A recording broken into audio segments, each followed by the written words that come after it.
चष्मे विकणारी कंपनी पण आता देशभरात वाद विकत आहे। मी गोष्ट करत आहे लेन्सकार्ट कंपनीची। भारताची मोठी आयव्हीआर कंपनी लेन्सकार्ट सध्या मोठ्या वादाच्या भोवऱ्यात अडकली आहे, कारण सोशल मीडियावर त्या कंपनीचा staff uniform dress code viral होत आहे, ज्यात काही धार्मिक चिन्हांवर निर्बंध असल्याचा दावा करण्यात आलेला आहे। आरोप असा करण्यात आलेला आहे की हिजाब आणि पगडींवरती परवानगी, पण बिंदी, टिकली, सिंदूर, कलावा यावर आक्षेप घातला जात होता। हा मुद्दा समोर येताच सोशल मीडियावर बॉयकॉट लेन्सकार्ट ट्रेंड होऊ लागला आहे। दरम्यान एक व्हायरल रील सुद्धा चर्चेत आली, ज्यात एक महिला थेट लेन्सकार्टच्या ऑफिसमध्ये जाऊन कर्मचाऱ्यांना प्रश्न विचारताना दिसत आहे।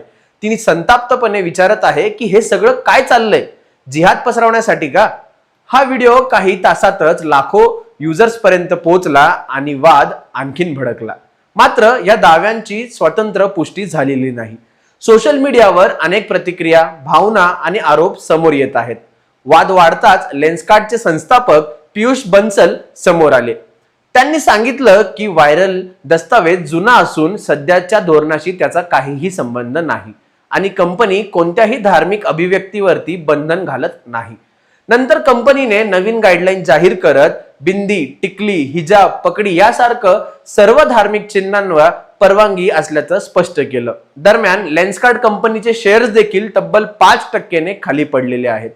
यासोबतच या वादाला आणखी हवा मिळाली ती म्हणजे शार्क टँक इंडियाची जज आणि एमक्युअर फार्मास्युटिकल कंपनीच्या एक्झिक्युटिव्ह डायरेक्टर नमिता थापर यांच्या एका रीलमुळे।